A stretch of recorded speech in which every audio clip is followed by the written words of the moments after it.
semuanya. Pada kesempatan kali ini kami akan membahas tentang tokoh yaitu Jameson, tentang masyarakat postmodern atau masyarakat kapitalis akhir.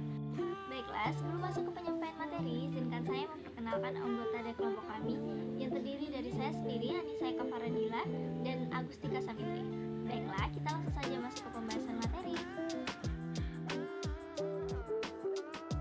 Jameson mengambil aras waktu pasca Perang Dunia II sebagai permulaan dari lahirnya kehidupan postmodern, berubahnya hubungan global antar negara, berakhirnya kolonisasi, dan munculnya sistem ekonomi baru.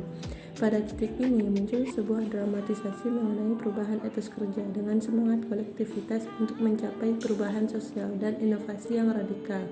Meski hal ini hanya muncul untuk sementara sebelum akhirnya kapitalis kembali mengatur aktivitas kerja masyarakat. Postmodernisme 1991. Istilah kapitalisme akhir berasal dari mazhab Frankfurt dan mengacu pada bentuk kapitalisme yang mengemuka pada periode modernis dan sekarang mendominasi budaya postmodern kita sendiri. Sekolah Frankfurt menekankan dua fitur penting, yaitu satu, kecenderungan jaringan kontrol birokrasi, yang kedua, interpenetrasi pemerintah dan bisnis besar atau kapitalisme negara, sehingga Nazisme dan New Deal adalah sistem yang terkait.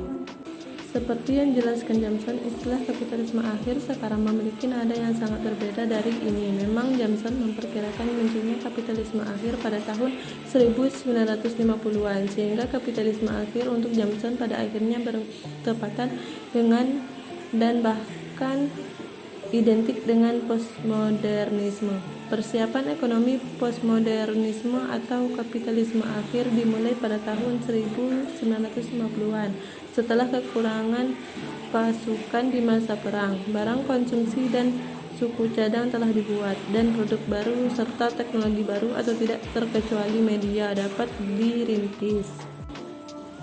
Pada gilirannya, pemutusan psikis yang memungkinkan kemunculan budaya atau bukan hanya ekonomi dari kepekaan kapitalis akhir terjadi.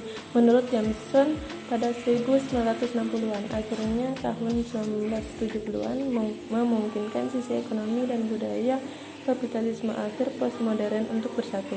Sistem ekonomi dan struktur perasaan budaya entah bagaimana mengkristal dalam kejutan besar krisis tahun 1971.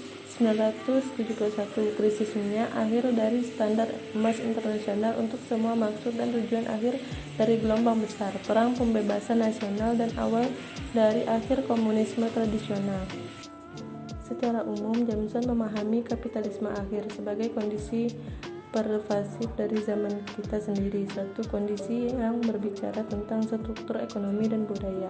Apa yang terlambat secara umum disampaikan adalah pengertian bahwa sesuatu telah berubah, bahwa segala sesuatunya berbeda, bahwa kita telah melalui transformasi dunia kehidupan yang entah bagaimana menemukan tetapi tidak dapat dibandingkan dengan gejolak modernisasi dan industrialisasi yang lebih tua, entah bagaimana kurang terlihat dan dramatis, tetapi lebih permanen justru karena lebih menyeluruh dan meresapi semua.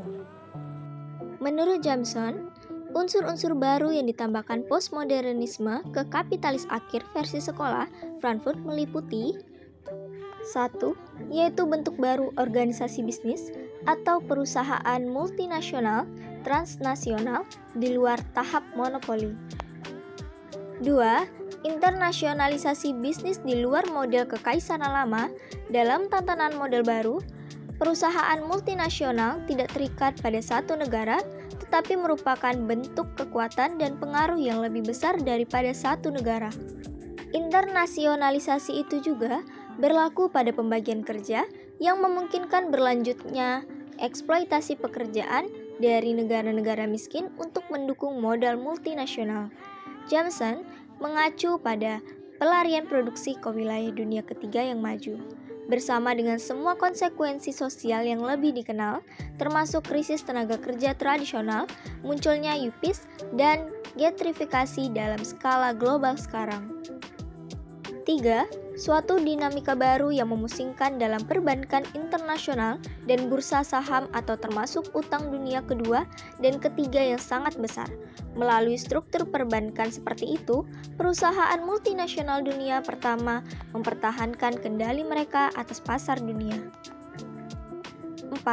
Bentuk-bentuk baru interrelasi media. Media merupakan salah satu produk baru yang lebih berpengaruh dari kapitalis akhir, atau cetak, internet, televisi, film, dan sarana baru bagi kapitalis untuk mengambil alih hidup kita. Melalui mediatisasi budaya, kita menjadi semakin bergantung pada realitas kita versi media, sebuah versi realitas yang didominasi oleh nilai-nilai kapitalis. Kelima, yaitu komputer dan otomatis. Kemajuan dalam otomatisasi komputer telah memungkinkan tingkat produksi massal yang belum pernah terjadi sebelumnya, yang mengarah ke margin keuntungan yang semakin besar bagi perusahaan multinasional. Keenam, yaitu keusangan terencana. Seperti yang dikatakan Jameson, urgensi ekonomi yang panik untuk menghasilkan gelombang baru dari barang-barang yang tampak lebih baru atau dari pakaian hingga pesawat terbang, dengan tingkat perputaran yang semakin tinggi. Sekarang, memberikan fungsi dan posisi struktural yang semakin penting untuk inovasi dan eksperimen estetika. Ketujuh, dominasi militer Amerika. Seperti yang ditulis Jameson dalam postmodernisme, keseluruhan budaya postmodern global, namun Amerika ini adalah ekspresi internal dan superstruktural dari gelombang baru dominasi militer dan ekonomi Amerika di seluruh dunia. Dalam pengertian ini, seperti sepanjang sejarah kelas, sisi bawah budaya adalah darah, siksaan, kematian, dan teror. Beberapa sinonim untuk kapitalis akhir termasuk kapitalis multinasional, masyarakat tontonan atau citra, kapitalis media, sistem dunia, bahkan postmodernisme itu sendiri. Namun, Jameson menolak sinonim masyarakat pasca industri, karena industri itu menunjukkan bahwa apa yang kita lihat adalah pemutusan radikal dari bentuk-bentuk modal yang pada abad ke-19 dan dengan demikian implikasinya pemutusan dari pemahaman Karl Marx tentang modal.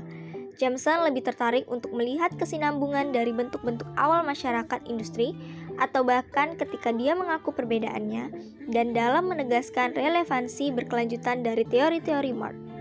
Baiklah, sekian dari video kali ini. Semoga apa yang kami sampaikan bermanfaat. Terima kasih yang sudah menonton. Assalamualaikum warahmatullahi wabarakatuh.